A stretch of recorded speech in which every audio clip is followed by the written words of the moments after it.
Congolaises, Congolais, mes très chers compatriotes. En ce jour solennel du 30 juin, nous célébrons nos 65 ans d'indépendance. 65 ans d'un cheminement audacieux amorcé le 30 juin 1960, lorsque notre peuple, uni par une aspiration irrépressible, a revendiqué son droit inaliénable à la liberté et à l'autodétermination. Cette date n'est pas qu'un jalon historique. Elle est un appel vibrant à honorer la mémoire de nos héros, à raviver notre idéal commun et à réaffirmer notre engagement pour une République forte, unie et prospère. En ce jour de souvenir et d'espérance, j'honore la mémoire de nos pères fondateurs, Joseph Kasavubu, Patrice Emery Lumumba, et de tous ceux qui, souvent dans l'anonymat, ont offert leur vie en sacrifice pour rendre possible l'idéal d'un Congo libre et maître de son destin. Leur courage est le socle de notre souveraineté, leur vision, le flambeau de notre avenir. Mes très chers compatriotes, aujourd'hui, notre célébration revêt une portée exceptionnelle. Il y a quelques jours, à Washington, sous l'égide des États-Unis d'Amérique, la République démocratique du Congo et le Rwanda ont signé un accord de paix historique, un tournant décisif pour mettre fin à un conflit qui, depuis près de 3 décennies, a semé la désolation dans l'est de notre pays, causant des millions de morts et de déplacés, en particulier dans l'est de notre territoire. Cet accord, signé par les ministres des Affaires étrangères de nos 2 pays lors d'une cérémonie solennelle présidée par le secrétaire d'État américain, M. Marco Rubio, reprend les acquis de la résolution 2773 du Conseil de sécurité des Nations unies et ouvre la voie à une nouvelle ère de stabilité, de coopération et de prospérité pour notre nation, pour la région des Grands Lacs et pour l'Afrique tout entière. Je voudrais exprimer, au nom du peuple congolais, notre profonde gratitude aux États-Unis d'Amérique pour leur engagement déterminant en faveur de la paix. Nos remerciements les plus sincères vont au président Donald Trump pour son implication personnelle dans ce processus de pacification porteur d'espérance. Son leadership a permis de réunir les partis autour d'une vision commune. J'adresse également mes vifs remerciements à l'État du Qatar pour ses bons offices, et particulièrement au Cheikh Tamim Ben Hamad Al Thani, dont la médiation discrète et efficace a contribué à rapprocher les positions et d'ouvrir un dialogue sincère entre notre pays et le Rwanda. Je tiens également à exprimer ma profonde gratitude à 2 dignes fils de l'Afrique, dont l'engagement déterminant a largement contribué à porter la tragédie sécuritaire que traverse la République démocratique du Congo à l'attention de la communauté internationale. Grâce à leur implication active dans le processus de Luanda et de Nairobi, Son Excellence João Manuel Gonçalves Lourenço, président de la République d'Angola, et son Excellence Uhuru Kenyatta, ancien président de la République du Kenya, ont su mobiliser les consciences et renforcer la visibilité de la cause congolaise sur la scène régionale et internationale. Cet accord n'est pas seulement un document. Il est une promesse de paix pour les populations de Goma, Bukavu, Rutshuru, Masisi, Nyiragongo, Lubero, Ituri et de toutes les localités martyrisées par la guerre. Ce processus diplomatique s'articule également avec les discussions en cours à Doha, au Qatar. Notre ambition reste sans équivoque rétablir pleinement l'autorité de l'État sur l'ensemble du territoire national et œuvrer à l'instauration d'une paix réelle, durable et partagée dans toute la sous-région. Les attentes de nos populations sont immenses, notamment celles de l'Est du pays qui ont trop longtemps souffert.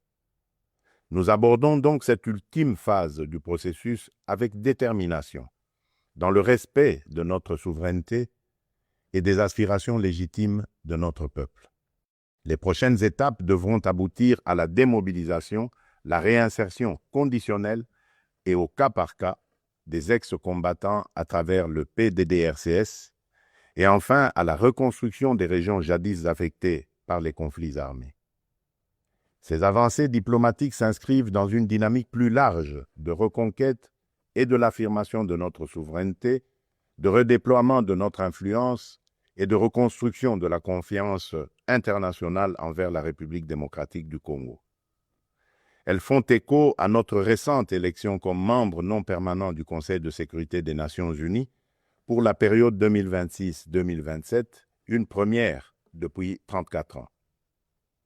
Ce mandat n'est pas un honneur protocolaire, c'est une responsabilité politique et morale que nous porterons avec dignité en faveur de la paix, du multilatéralisme et des intérêts du continent africain. Mes très chers compatriotes, l'accord signé à Washington ouvre des perspectives inédites. Il augure une ère de paix durable, de coopération régionale et de prospérité partagée. Il nous engage à reconstruire nos communautés, à revitaliser nos économies et à restaurer la dignité de chaque Congolais. Mais cette paix, aussi précieuse soit-elle, reste fragile. Elle exige de nous tous, gouvernements, citoyens, partenaires internationaux, un engagement indéfectible pour sa consolidation. Nous continuerons à exiger que justice soit rendue aux victimes et que les responsables des atrocités répondent de leurs actes. Je salue le courage exemplaire de nos forces armées, des forces de police et de sécurité et de tous les résistants patriotes Wazalendo qui, au péril de leur vie, défendent notre patrie. Leur bravoure est le rempart de notre souveraineté. À vous, mes sœurs et mes frères de l'Est, je veux dire que votre résilience est une source d'inspiration pour la nation entière. Vos souffrances n'ont pas été vaines. Elles ont forgé notre détermination à réfuter toute solution précaire à cette crise et à nous engager à bâtir un avenir meilleur. Mes très chers compatriotes, l'indépendance que nous commémorons aujourd'hui n'est pas seulement une conquête du passé, elle est surtout un cap pour l'avenir. Elle est un projet vivant, un idéal à construire chaque jour. Cet idéal exige de nous que nous surmontions non seulement les menaces armées, mais aussi l'insécurité sociale, l'injustice, le tribalisme et la division.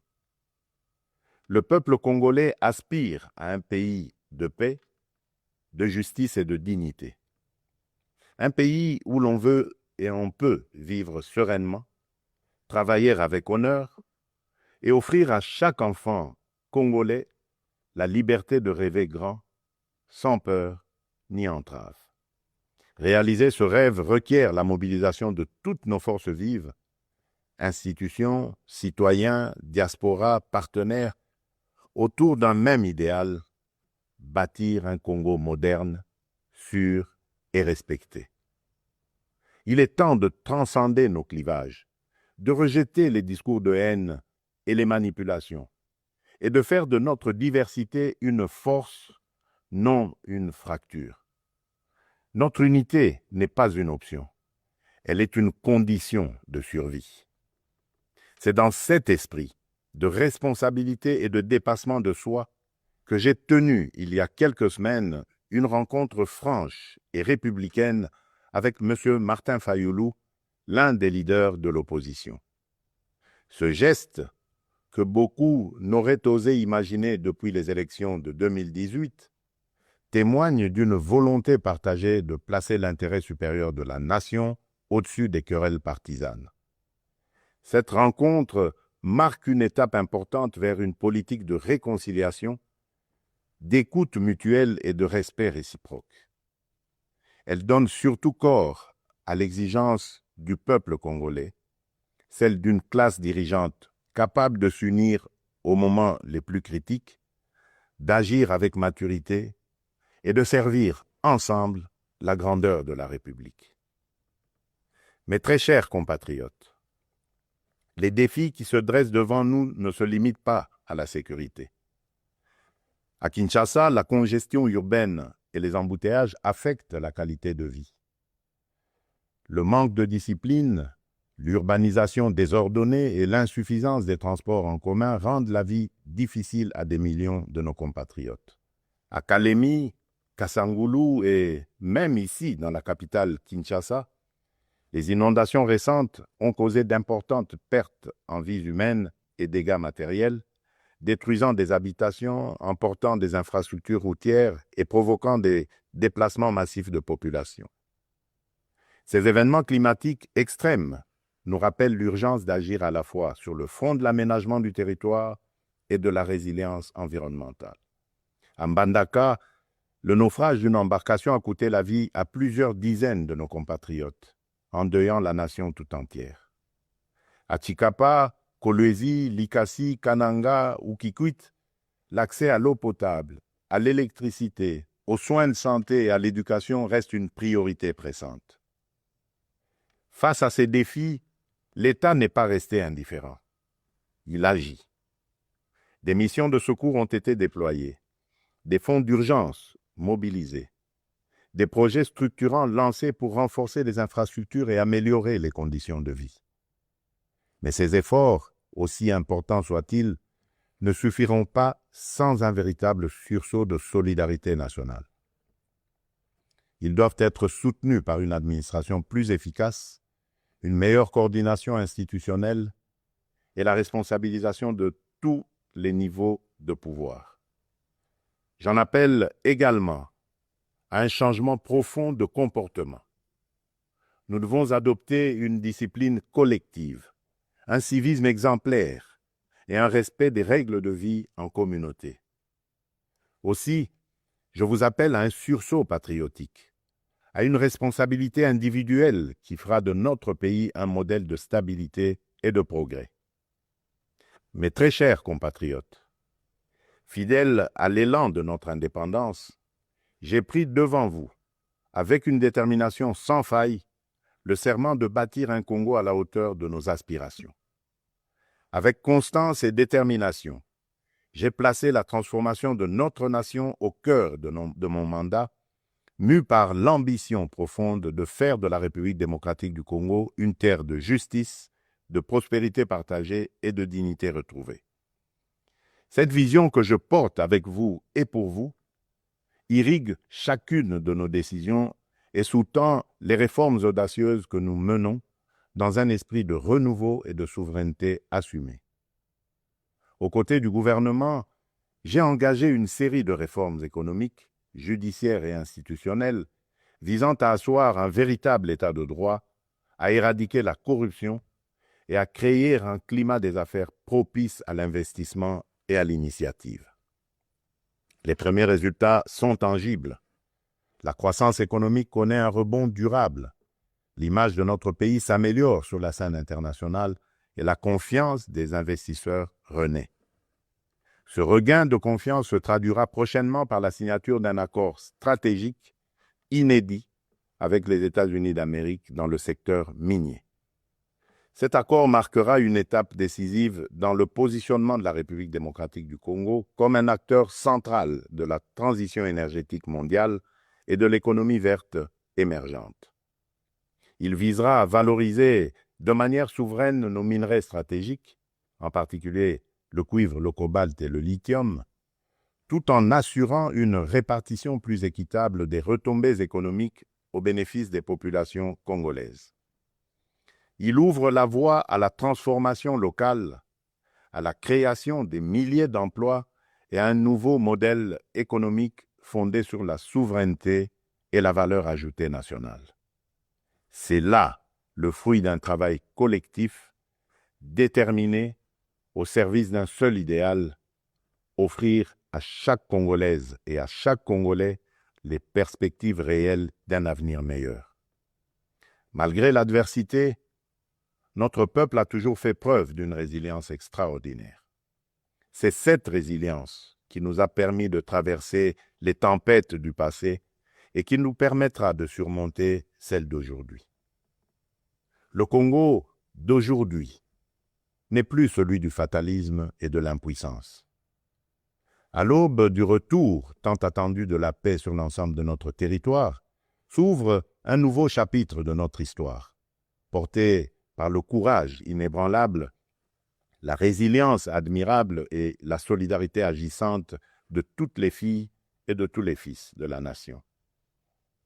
À nos partenaires des États-Unis, de la Chine, de l'Europe, des pays du Golfe, du continent africain et du monde entier, je le dis solennellement, la République démocratique du Congo est de retour, prête à nouer des partenariats stratégiques, fiables, transparents et surtout gagnant-gagnant.